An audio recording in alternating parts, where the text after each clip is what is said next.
लूका का 16वां अध्याय।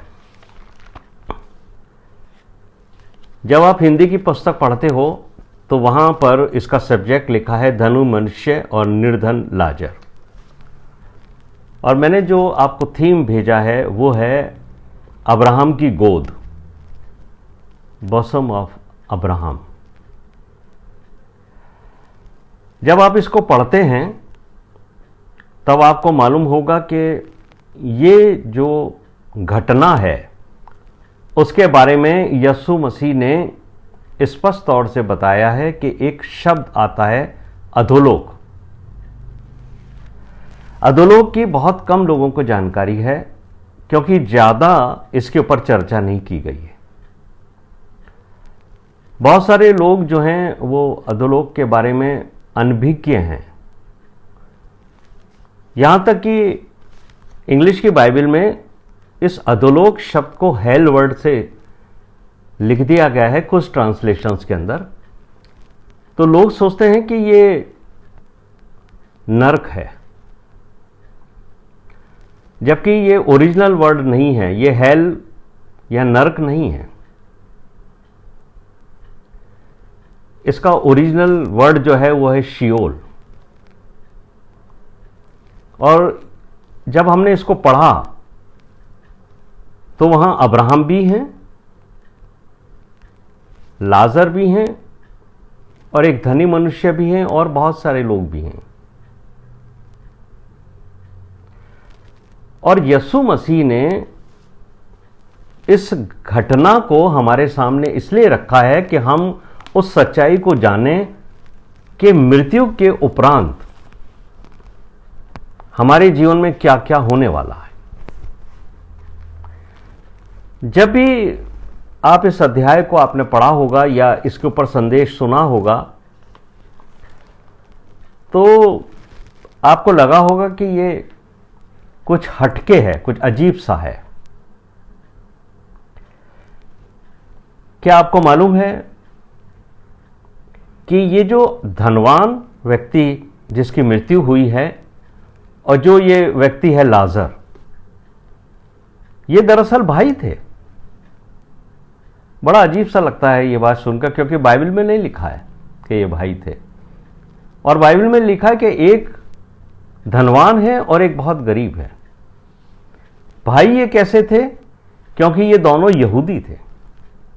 जैसे हम विश्वासी हैं और हम एक दूसरे को अपना भाई और बहन समझते हैं, तो ये हम तो अन्य जातियों में से बुलाए गए हैं, फिर भी हम अपनी जातियों के अनुसार एक दूसरे को नहीं, पर हम विश्वास में एक दूसरे को भाई और बहन कहते हैं। तो हम विश्वासी हैं, इसलिए हम भाई बहन हैं। तो अगर हम परमेश्वर के वचन के अनुसार नहीं चलेंगे और अपने भाई बहनों के साथ अपना वो रिश्ता नहीं रखेंगे जो पवित्र शास्त्र हमें बताता है, तो उसका भी हमें दंड मिलेगा। ये इस्राएली लोग थे, यहूदी थे। ये लाजर भी यहूदी था और ये धनवान भी यहूदी था। इसलिए क्योंकि इस धनवान व्यक्ति ने इस अपने यहूदी भाई, इस्राएली भाई लाजर के ऊपर, जो एक निर्धन है, दया नहीं की है, ये इसका पाप है। इस पूरे अध्याय में आपको ये पता नहीं पड़ेगा कि इस धनवान व्यक्ति ने आखिर ऐसा क्या पाप किया कि इसको नरक की आग में जाना पड़ा है। ये व्यवस्था जो इनको मूसा के द्वारा दी गई थी, उस व्यवस्था में क्या लिखा है ये उसके लिए पाप ठहरी है। क्योंकि व्यवस्था के विपरीत चलने वाला व्यक्ति अपने ऊपर पाप को आमंत्रित करता है। और व्यवस्था विवरण 15वां अध्याय 7 से 9 पद के अंदर जो बात लिखी है, वहां लिखा है, तेरे भाइयों में से कोई तेरे पास दरिद्र हो तो तू अपने भाई के लिए ना तो अपना हृदय कठोर करना और ना ही अपनी मुट्ठी कड़ी करना। यानी अगर मूसा के पीछे चलने वाले इस्राएली लोगों ये जान लें कि उनमें से किसी का भाई, उनके आसपास रहने वाला यहूदी भाई, इस्राएली भाई उनका, वो दुख और परेशानी में है और उसको कमी है भोजन की, कपड़ों की, और यहां लिखा है कि अगर तू अपने भाई के लिए अपना हृदय कठोर करे, मत करना, क्योंकि परमेश्वर तुझे इसका प्रतिफल देगा, और न ही मुट्ठी कड़ी करना। और आगे लिखा है, यदि तू अपने इस दरिद्र भाई को कुछ ना दे, ये जानते हुए कि मेरा भाई जो है निर्धन है, इसको खाने को रोटी नहीं, पहनने को कपड़े नहीं, और तू उसे ना दे, और वो तेरे विरुद्ध परमेश्वर की दुहाई दे, तो ये तेरे लिए पाप ठहरेगा। यही बात मुझे और आपको परमेश्वर का वचन कहता है कि अगर हम विश्वासी हैं, मंडली में हैं, कलीसिया में हैं, और हमें मालूम होता है कि हमारा कोई भाई निर्धन है, तो मुझे और आपको उसकी सहायता करनी है। अपनी रोटी में से उसे खिलाना है, अपने धन में से उसकी सहायता करनी है। तो ये बात आप समझ लीजिए कि यहां पर इस निर्धन व्यक्ति ने जो इस धनवान व्यक्ति के मेज पर से गिरे हुए टुकड़े खाया करता था, उसने निश्चित तौर से परमेश्वर से प्रार्थना की है कि प्रभु मेरी भी सुधि लो, मैं निर्धन हूं, और इस व्यक्ति को जो धनवान है इसको ये लाजर दिखाई नहीं देता। एक बात मैं आपको और समझा देता हूं, जो कई बार हम लोग नहीं समझ पाते हैं। ये दृष्टांत नहीं है, पैराबल नहीं है ये। कई बार हम लोग या बहुत सारे प्रचारक आपको ये एक दृष्टांत के रूप में समझाते हैं, एक पैराबल के रूप में समझाते हैं। पैराबल में और सच्ची घटना में क्या फर्क है? जितने पैराबल्स होते हैं, दृष्टांत होते हैं, उसमें कभी किसी का नाम नहीं होता। इस बात को जान लीजिए। उसमें व्यक्ति होगा, कार्य होगा, और प्रभु यीशु मसीह उसको एक कहानी के रूप में एक आत्मिक जीवन में बढ़ने के लिए एक संदेश देंगे, एक टीचिंग देंगे। लेकिन यहां यीशु मसीह ने एक घटना को बताया है, उसमें व्यक्ति है, नाम है, जैसे अब्राहम है। तो अब्राहम किसी पैराबल का कैरेक्टर नहीं हो सकता है, पर अब्राहम एक सच्चा व्यक्ति है, एक जीवित व्यक्ति रहा है बाइबल का। लाजर जिसका नाम है यहां, वो भी एक व्यक्ति है, लेकिन धनवान का नाम नहीं है यहां, क्योंकि परमेश्वर का वचन धनवान को इस योग्य नहीं समझता है कि उसका नाम वहां पर रखा जाए। इसलिए आप ये समझ लीजिए कि ये पैराबल नहीं है, दृष्टांत नहीं है, ये एक सच्ची घटना है। और जब आप इस सच्ची घटना को पढ़ेंगे, तब आपके सोचने का दृष्टिकोण बदल जाएगा। और यहां पर मैं और आप इस बात को देखते हैं कि यहां देखिए आप कि यहां पर बाइबल कहती है कि एक कंगाल लाजर मर गया, धनवान मर गया, और कहां पहुंचे हैं ये दोनों अलग अलग जगह पहुंचे हैं, और ये स्थान है अधोलोक। एक इसका जो पार्ट है वो है अब्राहम की गोद, और दूसरा एक ऐसा स्थान है जिसे आप नरक भी कह सकते हो, क्योंकि वहां पर तड़पन है, दुख है, आग है। और यीशु मसीह इस बात के लिए बता रहे हैं, अगर आप इसको पढ़ेंगे 22वें पद को, तो वहां लिखा है, ऐसा हुआ कि वो कंगाल मर गया और स्वर्गदूतों ने उसे ले जाकर अब्राहम की गोद में पहुंचाया। स्वर्गदूत जो हैं वो आते हैं और हमारे उस आत्मा को वहां पहुंचाते हैं जिसके वो योग्य परमेश्वर के न्याय सिंहासन तक रहेगी। जब तक हमारा जजमेंट नहीं होगा, दो प्लेसेस बाइबल में बताए गए हैं, वहां जो सोल्स हैं, हमारी आत्माएं हैं, वो रेस्टिंग प्लेस होंगी। उसमें से ये बात इस समय बताई गई है, ये यीशु मसीह के स्वर्ग में उठाए जाने से पहले की घटना है। तो ये जो जगह है जिसका नाम अधोलोक है, इंग्लिश में से शियोल कहते हैं, इसके दो पार्ट बताए गए हैं। और यहां पर लिखा है 22वें पद में कि कंगाल को तो स्वर्गदूतों ने अब्राहम की गोद में पहुंचाया, परंतु वो धनवान जो था वो मरा गाड़ा गया और अधोलोक में उसने पीड़ा में पड़े हुए अपनी आंखें उठाई और दूर से अब्राहम की गोद में लाजर को देखा। यानी ये जो धनवान व्यक्ति है वो मरने के बाद अधोलोक के उस स्थान पर पहुंचाया गया है जहां पीड़ा है।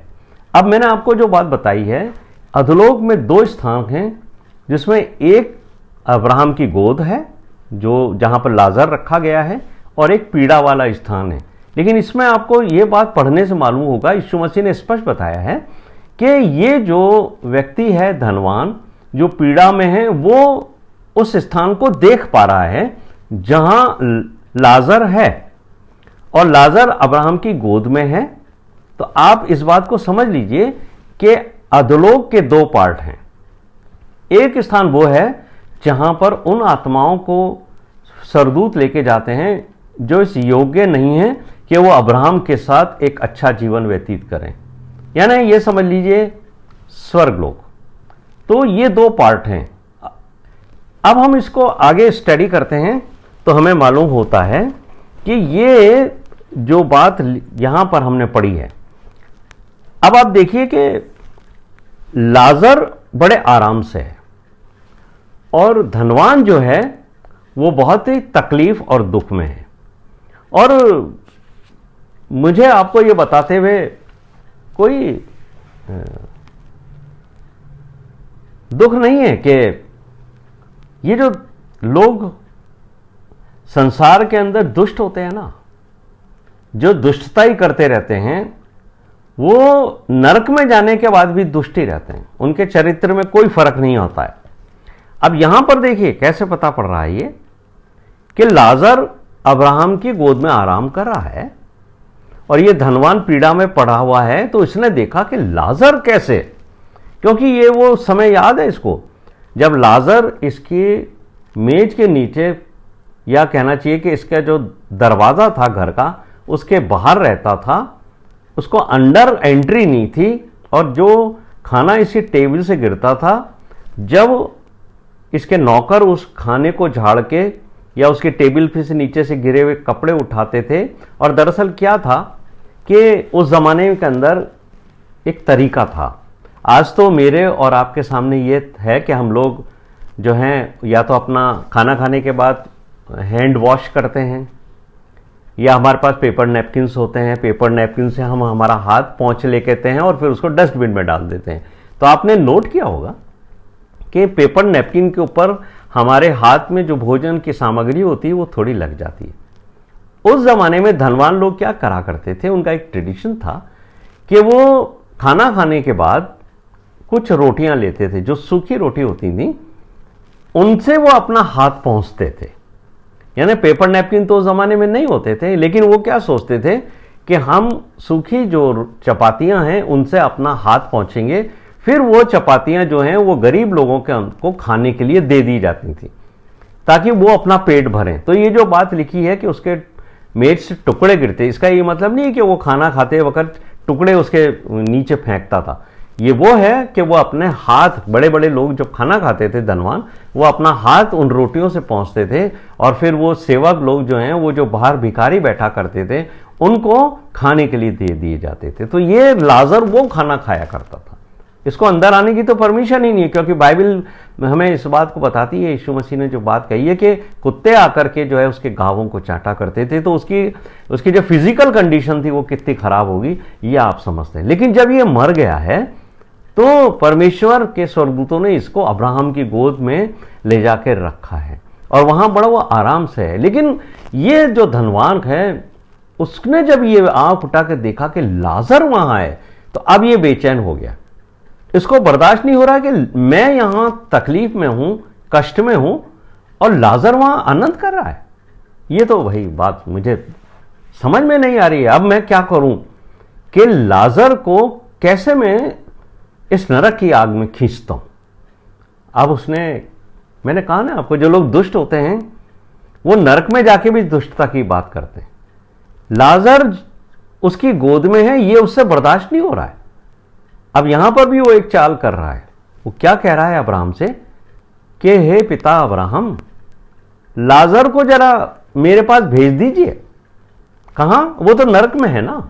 और ये स्वर्ग का पार्ट है। और इच्छा क्या बता रहा है, बड़ा ही दुखी होकर कह रहा है मुझ पर दया कीजिए। लाजर क्या करे कि अपनी उंगली को पानी में डुबोए और आकर मेरी जुबान पर रखे ताकि मुझे थोड़ा आराम मिले, मुझे थोड़ी ठंडक मिले। अब आप समझ लीजिए कि इतनी आग चारों तरफ है कि वो आत्माएं जो नरक में जाएंगी वो वहां रखी गई हैं ताकि उनका पनिशमेंट शुरू हो। ऐसा नहीं है कि टिल जब तक जजमेंट नहीं होगा ये जो दुष्ट प्रवृत्ति के लोग हैं ये भी आनंद करेंगे और मजे करेंगे, या ये वहां रहेंगे जहां पवित्र जन रहेंगे। ये यीशु मसीह ने हमें बता दिया है कि बिफोर जजमेंट भी उनका मनुष्यों के काम के अनुसार उनका न्याय तो शुरू हो जाएगा। तो ये जो व्यक्ति है धनवान, ये पीड़ा में है, आग में है, तपन में है, जल रहा है। ये जानता है कि अगर अब्राहम लाजर को भेज भी देंगे तो जो वो पानी की बूंद मेरे मुंह पे ला रहा है वो उड़ जाएगी गर्मी के मारे, वो रहेगी नहीं वहां पर। लेकिन ये चालबाज इंसान है, ये चाहता है कि किसी न किसी तरीके से मैं धोखे से लाजर को भी नरक में बुला लूं ताकि एक बार ये नरक में आ जाएगा उसके बाद फिर ये वापस नहीं लौट सकेगा। और यहां पर पापा अब्राहम जो हैं उन्होंने उसको एक बात का जवाब दे दिया कि याद कर कि तू अपने जीवन की अच्छी वस्तुएं ले चुका। ये 25वें पद में लिखा हुआ है, लूका 16:25 में। और उन्होंने कहा याद कर तू अपने जीवन में अच्छी चीजें ले चुका है, वैसे ही लाजर वो बुरी चीजें ले चुका है।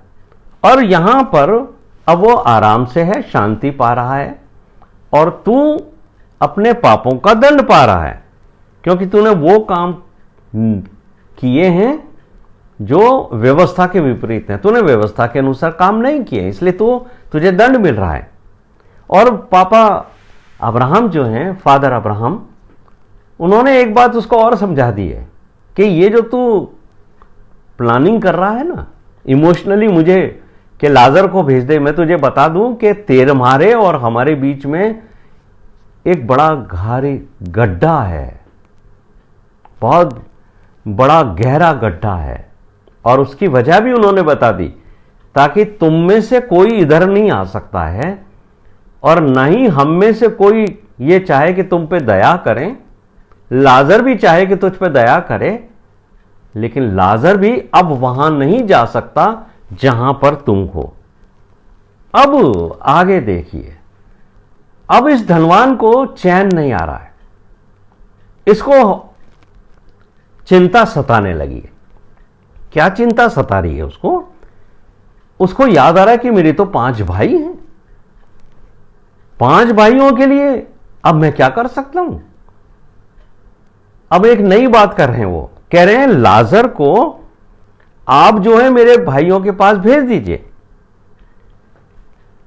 नरक की आग में जब आदमी तड़पता और परेशान होता है तब उसे अपने भाई बहन याद आते हैं।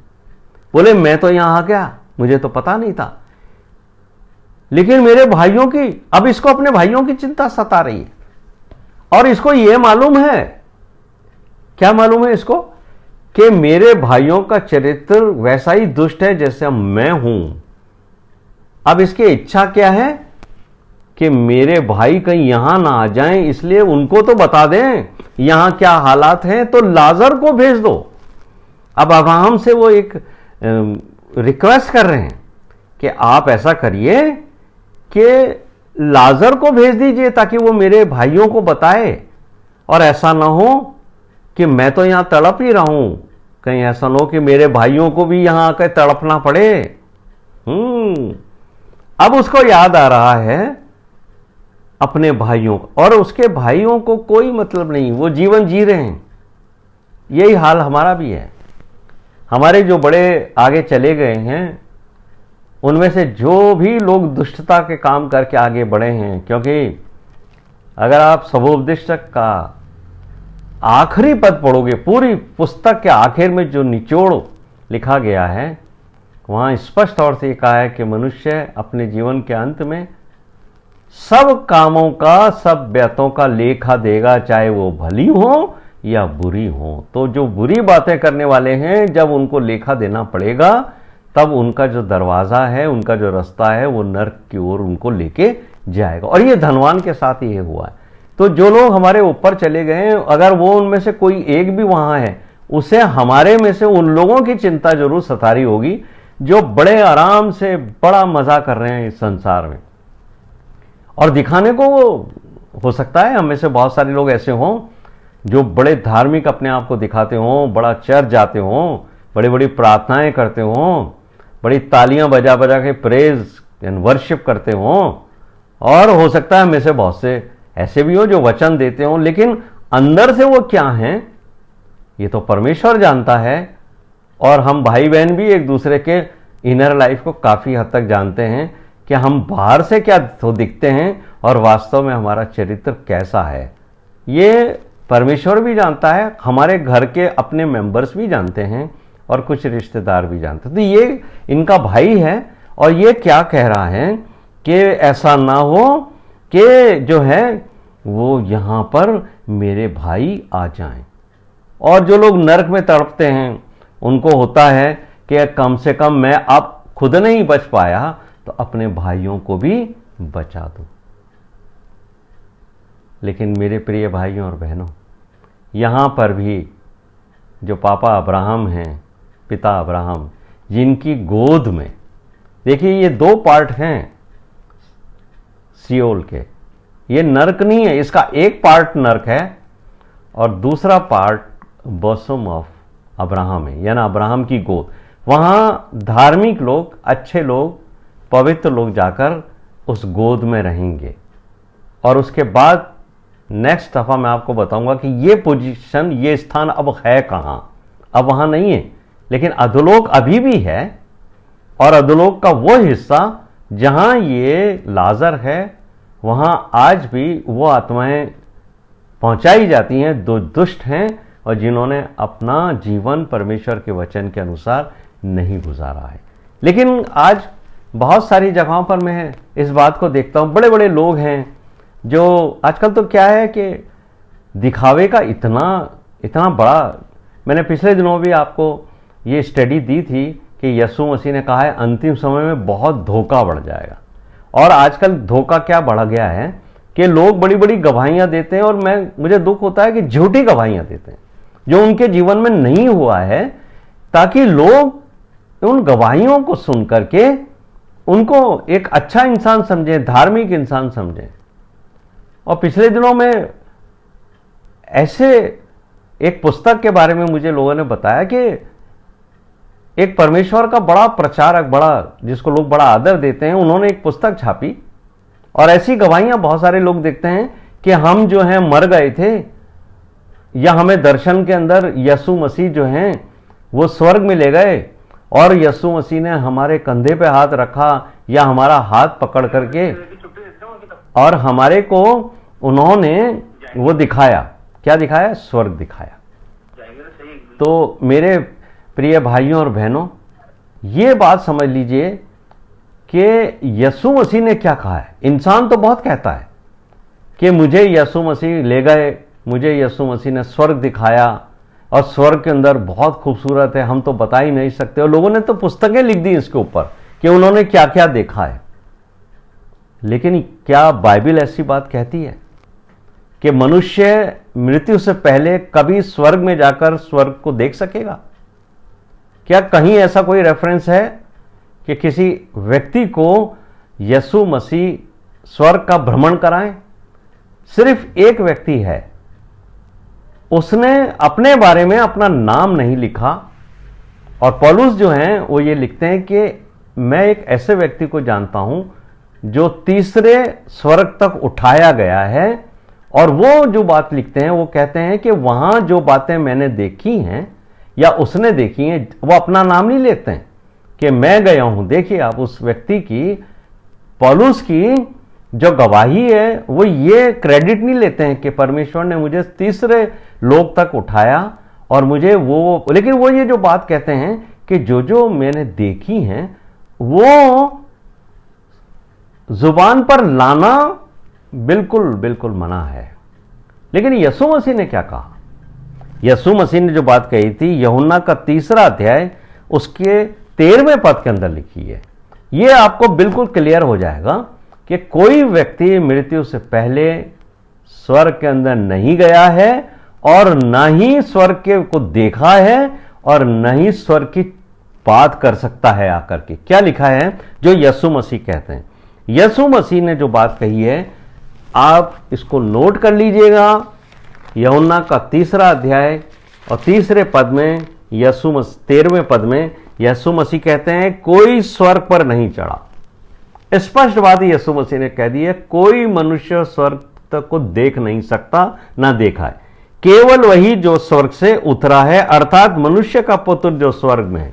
यानी यीशु मसीह जो स्वर्ग से उतरे हैं और जो स्वर्ग में भी वापस गए हैं, उनके अलावा किसी मनुष्य ने कभी स्वर्ग के दर्शन नहीं किए। तो ये जो गवाहियां आप सुनते हो कि मैं स्वर्ग में चला गया और मैंने स्वर्ग देखा, या ये जो पुस्तकें आप पढ़ते हो, मैं बहुत ही नम्रता से आपसे कहता हूं इन्हें कचरे के डिब्बे में फेंक दीजिए। ये आपको पथभ्रष्ट करेंगी। और वो व्यक्ति तो जो ये किताबें छाप के आप जैसे लोगों को से जो है वो पैसे कमा रहे हैं, आप खरीद रहे हैं और उनको नोट मिल रहे हैं और वो उन पैसों से एंजॉय कर रहे हैं, और उन भोले भाले मसीहों को जिनको सच में स्वर्ग और नरक की जानकारी नहीं है, उनको बेवकूफ़ बना करके अपना मनी बैंक बैलेंस बढ़ा रहे हैं। ये बात यीशु मसीह ने कही है, मैंने नहीं कही है आपको। और जो बात पौलुस ने कही है वो भी गुप्त ही है कि वहां की कोई चर्चा कभी नहीं करनी है। लेकिन हां, यीशु मसीह नरक की बात जरूर कहते हैं। और ये जो घटना है ये एक सच्ची घटना है। और यहां पर जो अब्राहम हैं उन्होंने धनवान मनुष्य को एक बात ये बात कह दी, जो बात खोल लीजिए इसको, बहुत अच्छी बाइबल स्टडी है ये। अब्राहम ने कहा उस धनवान व्यक्ति को जिसने ये कहा कि मेरे 5 भाई हैं, वे उनके सामने जाकर इन बातों की गवाही दे, ऐसा ना हो कि वे भी इस पीड़ा में की जगह में आए।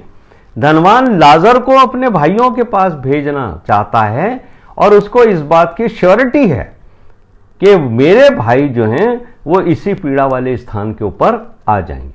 तो अब्राहम ने क्या कहा उनसे 29वें पद में, उनके पास तो मूसा और भविष्यवक्ताओं की पुस्तकें हैं, वे उनकी सुने। स्पष्ट तौर से अब्राहम ने इसको धनवान को बता दिया कि भाई भविष्यवक्ताओं की और मूसा की व्यवस्था की किताबें हैं ना उनके पास, वो पढ़ें उसको और उसको पढ़ के उसके अनुसार चलें तो वो नरक में जाने से बचेंगे। आगे क्या कहा उसने 30वें पद में, वो लाजर के लिए बार बार इंसिस्ट कर रहा है। पापा अब्राहम को वो बार बार रिक्वेस्ट कर रहा है, नहीं नहीं इसको भेजो आप, मेरे भाइयों को तो अब मुझे बचाना है कि वो नरक में नहीं आ जाए। 30वें पद में कहता है, नहीं है पिता अब्राहम, पिताजी। अब वो उसको अब्राहम याद आ रहे हैं, अब पिता पिता करके बोल रहा है। क्या कह रहा है, यदि कोई मरे हुओं में से उनके पास जाए तो वे मन फिराएंगे। अच्छा, अब वो सलाह दे रहा है अब्राहम को, कह रहा है ऐसा है, वो तो ठीक है आप कह रहे हो कि उनके पास भविष्यवक्ताओं की पुस्तकें हैं, उनके पास मूसा की व्यवस्था है, लेकिन इनके अलावा भी अभी तो ये तो है ही, पर अब चमत्कार होने चाहिए। हम भी बहुत चमत्कारों में विश्वास करते हैं ना। तो सलाह दे रहा है कि अगर मरे हुओं में से भी कोई वहां जाकर के गवाही दे ना, तो उनको सबको मालूम है कि लाजर तो मर जाएगा, लेकिन अब जब लाजर जिंदा होके जब वहां जाएगा और उनको बताएगा कि मैंने ये चीजें देखी हैं और तुम्हारा भाई नरक में तड़प रहा है, तो वो क्या कह रहा है कि वे मन फिराएंगे। यानी वो पश्चाताप कब करेंगे, जब मुर्दों में से कोई जीवित होके जाए। वो व्हाट अ वंडरफुल। देखिए क्या क्या सलाहें आदमी तब देता है उसको अपने जीवन में, तब याद आती है जब वो नरक की पीड़ा में होता है। लेकिन क्या कहा है अब्राहम ने 31वें पद में, ये मेरे और आपके ऊपर भी लागू होता है। क्या कहा है उसने, उससे कहा और हमसे भी कहा है। अब्राहम क्या कह रहे हैं जब वे मूसा और भविष्यवक्ताओं की नहीं सुनते, तो यदि मरे हुओं में से कोई जी भी उठे तो अभी उसकी नहीं मानेंगे। हां, उस समय व्यवस्था चलती थी, भविष्यवक्ताओं की किताबें थी, तो पापा अब्राहम जो हैं, पिता अब्राहम, उन्होंने उसको कह दिया कि जब वो मूसा की व्यवस्था की बातें, पुस्तकों को, भविष्यवक्ताओं की, उनकी नहीं सुनते हैं, तो अगर कोई मरे हुओं में से भी जी उठे तब भी उसकी नहीं सुनेंगे। यानी मुझे और आपको क्या वार्निंग है? अब हम मूसा की किताबें तो नहीं पढ़ते, लेकिन हम यीशु मसीह के सुसमाचार तो पढ़ते हैं। तो यहां पर मुझे और आपको ये इंस्ट्रक्शन है कि अगर मैं और आप यीशु मसीह के सुसमाचारों को पढ़ते हैं, इतने संदेश सुनते हैं, बड़े बड़े प्रचारकों के हमने संदेश सुन लिए, और हमारे लार्जर फैमिली ग्रुप में तो हम हर रोज सुन रहे हैं, अगर फिर भी हमारा जीवन यीशु मसीह की शिक्षाओं के अनुसार व्यतीत नहीं हो रहा है, तो अगर कोई मरे हुओं में से भी आकर हमारे सामने गवाही देगा ना, तो हमारे हृदय इतने कठोर हैं, पत्थर की जैसे, कि हम उसकी गवाही को भी नहीं सुनेंगे। इसलिए ये जो लोग आपको बोलते हैं ना कि वो व्यक्ति मुर्दों में से जीवित होकर आ गया और उसने ये गवाही दी, या कोई प्रचारक ये कहता है कि साहब इसने मरे हुए व्यक्ति को जीवित कर दिया, ये सब फेक है, टोटल फेक है। कोई व्यक्ति मरने के बाद आपको आकर सुसमाचार नहीं सुनाएगा, क्योंकि जब आप यीशु मसीह की बात पर विश्वास नहीं करते हो, तो एक मरे हुए व्यक्ति की बात पर तो आप कोई विश्वास नहीं करोगे। और यही बात उन्होंने, जो पापा अब्राहम हैं, उन्होंने उसको कह दी। यहां पर यह अध्याय उन्होंने पूरा किया और स्पष्ट तौर से कर दिया कि आप और मैं अगर इस वचन के अनुसार जो यीशु मसीह ने मुझे और आपको दिया है उसके अनुसार नहीं चलेंगे, तो हम धीरे धीरे पाप के रास्ते पर चल रहे हैं। वो चौड़ा मार्ग है जो हमें लगता है कि हम बिल्कुल उसकी आज्ञाओं के अनुसार चल रहे हैं, जबकि वास्तविकता यह है कि हम उसकी आज्ञाओं के अनुसार नहीं चल रहे हैं। फिर तो और कौन सा प्रचारक है मुझे और आपको जो ये बताए कि यीशु मसीह की शिक्षाओं पे हम चलें? मेरे प्रिय भाइयों और बहनों, आज का संदेश इस बात पर आधारित नहीं है कि वो व्यक्ति जो धनवान था वो कहाँ है, और वो लाजर जो अपने जीवन के अंदर दुख और परेशानियां व्यतीत करके अब अब्राहम की गोद में है। लेकिन ये प्रकाशन मुझे और आपको इस घटना से यीशु मसीह बता देते हैं, जो एक सच्ची घटना है, कि हम अपने बारे में ये जान लें कि हम मृत्यु के बाद कहाँ पहुँचने वाले हैं। क्योंकि मृत्यु के बाद स्वर्गदूत आएंगे और हमारे जीवन के कार्यों और हमारे जीवन के चलन और वचन के अनुसार जो शिक्षाएं हमने प्राप्त की और उसके अनुसार हम कितना चले हैं, उसके अनुसार हमारा न्याय के लिए हमें उस स्थान पर रखा जाएगा जब तक कि न्याय सिंहासन नहीं लगेगा। प्रभु इस वचन के ऊपर आपको और मुझे आशीष दे, हमें समझने के लिए बुद्धि दे, ताकि हम आने वाले समय में आने वाले बुधवार को ये देखें कि अब ये जो जगह है अधोलोक, ये कहाँ है। बहुत सारे ऐसे चर्चेज हैं, बहुत सारे ऐसी मंडलियां हैं जहाँ जो उनका जो अकीदा है, जो विश्वास वचन है, उसमें से उन्होंने इस शब्द को ही हटा दिया है। अधोलोक, उर्दू में इसको कहते हैं आलम अरवाह। और क्योंकि इसकी जो डॉक्ट्रिन है, इसकी जो थियोलॉजी है, वो कई लोग इसको कहानी समझते हैं, इसलिए उन्होंने हटा दिए हैं। कुछ लोग ये सोचते हैं कि ये इसकी ज़रूरत नहीं है।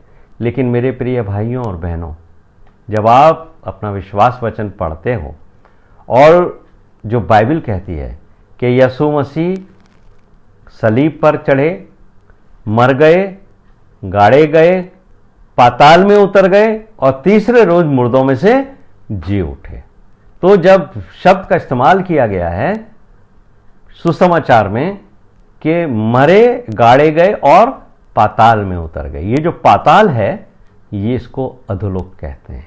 अगर आप इसको नहीं मानते हो कि ये स्थान है ही नहीं, जैसे बहुत सारे लोग ये समझते हैं कि अधोलोक नाम की कोई जगह है ही नहीं, तो यीशु मसीह ने फिर जी उठने के बाद मरियम मगदलिनी से ये क्यों कहा था कि मैं अभी तक मेरे पिता के पास स्वर्ग में नहीं गया? तो फिर वो कहाँ थे?